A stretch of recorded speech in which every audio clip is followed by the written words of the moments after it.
नमस्कार, स्वागत करती हूँ आपका अपने चैनल BMS लेक्चर सीरीज में। Subscribe now and press the bell icon. Never miss an update. आज हम लोग गर्भ क्रांतिकारी टॉपिक को फिर से कंटिन्यू करते हैं। गर्भ क्रांतिकारी के पार्ट फर्स्ट में हम लोगों ने जाना था गर्भ की परिभाषा, शुक्र के बारे में पढ़ा था, आर्तव्य के बारे में पढ़ा था और सेकंड पार्ट में हम लोग पढ़ा था गर्भ की मांसानुमासिक गर्भ वृद्धि और गर्भ की अवस्थाओं के बारे में। तो आज हम लोग बात करेंगे गर्भ वृद्धिकर भाव, यानी कि गर्भ को वृद्धि कराने वाले भाव कौन कौन से हैं। ये टॉपिक आपको गर्भ क्रांति शारीर के अंतर्गत है सिलेबस में आपके, तो आज इस टॉपिक के बारे में बात करेंगे और गर्भ पोषण के बारे में भी बात करेंगे। लेकिन अभी बात करते हैं गर्भ वृद्धिकर भाव। श्लोक है तत् गर्भस्य पितृज मातृज रसज आत्मज सत्वज सत्यम जानी शरीर लक्षणाने, यानी कि गर्भ को विकसित करने के लिए पितृज भाव, मातृज भाव, रसज भाव, आत्मज भाव, सत्वज और सत्यम जानी भाव मिलकर गर्भ की वृद्धि कराते हैं।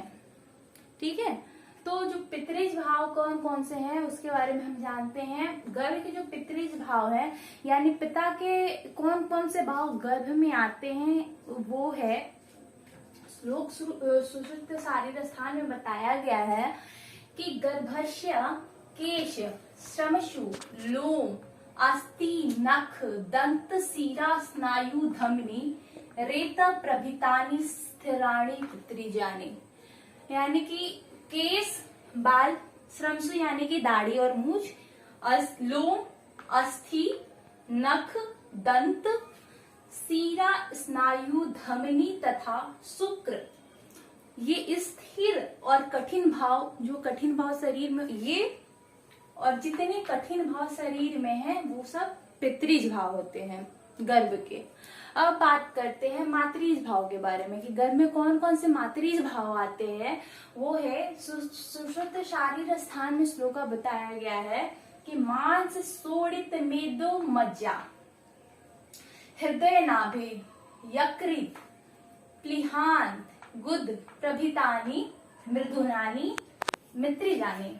इट मीन्स की है कि मांस, रक्त, मेद, मज्जा, हृदय, नाभि, यकृत, प्लीहा, आन, गुद तथा अन्य जो मृदु भाव शरीर में पाए जाते हैं वो मातृज भाव होते हैं। यानी जितने ये भाव है और जितने मृदु भाव पाए जाते हैं वो गर्भ के मातृज भाव होते हैं। रसज भाव के बारे में बात करें, जैसे मातृज के बारे में बात कर लिया, रसज के बारे में मातृज के बारे में बात कर लिया, पितृज के बारे में अब बात करेंगे रसज भाव के बारे में। तो गर्भ के रसज भाव कौन कौन से हैं? वो है शरीर उपचयो बल वर्ण स्थिति हानिश्यस रसजनानि। इसका मतलब जाने, ये भी सुसु शारीर स्थान में बताया गया है श्लोक। तो उसका मतलब है कि शरीर के धातु की वृद्धि, यानी कि जो गर्भ है उसमें धातु की वृद्धि, बल, वर्ण, स्थिति, यानी कि उसका जो बल है, इम्यूनिटी है, उसका कलर और स्थिति तथा उनके क्षय, ये सब भाव आहार रस द्वारा प्राप्त होते हैं।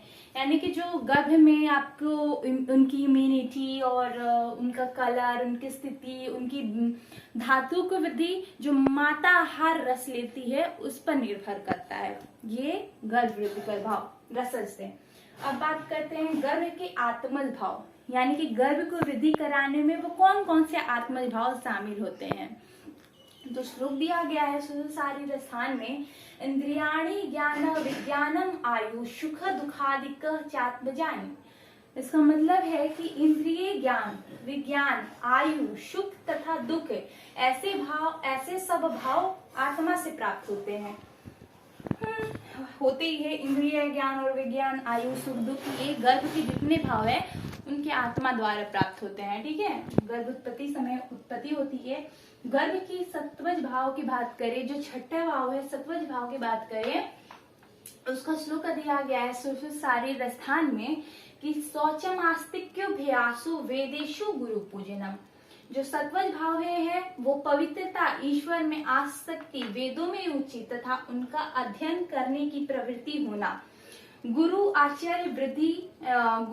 आचार्य वृद्धि, विद्वान के प्रति आदर, ये सब भाव जो होते हैं वो उनके सत्वज भाव होते हैं और सत्वज भाव कहलाते हैं। अब हम लोग बात करेंगे लास्ट भाव सत्यम जानवी भाव के बारे में, ठीक है। अभी बात करेंगे सातम जो भाव के बारे में, ठीक है। तो उसको श्लोक भी दिए गए हैं, सारे स्थानों जो लास्ट भाव है गर्भ के वृद्धि का वो है सातम, ठीक है। तो उसकी जो श्लोक है वो है वीर मारोग्यम बल वर्ण मेधा च सात्म्य ज्ञानी, यानी वीर्य, आरोग्य, बल, वर्ण तथा मेधा, ठीक है। ये भाव प्रतिदिन ग्रहण किया जाने वाला उपयुक्त आहार विहार तथा सतत अभ्यास द्वारा प्राप्त होता है। यानी कि ये जितने आपके भाव बताए गए हैं वो गर्भ में, जैसे कि वीर, आरोग्य, बल, वर्ण तथा जो उनका मेधा होती है, जो इंटेलिजेंसी होती है, वो माता के आहार विहार पे प्रतिदिन जो ग्रहण करती है उस पे और उनके सतत अभ्यास पे निर्भर करता है। यानी कि इतने जो 7 भाव अभी हम लोगों ने पढ़े वो सब भाव इन्वॉल्व है गर्भ की वृद्धि कराने में। अब बात करते हैं लास्ट टॉपिक गर्भ पोषण के बारे में, यानी कि गर्भ का न्यूट्रिशन कैसे होता है, पहुंचता है बॉडी में।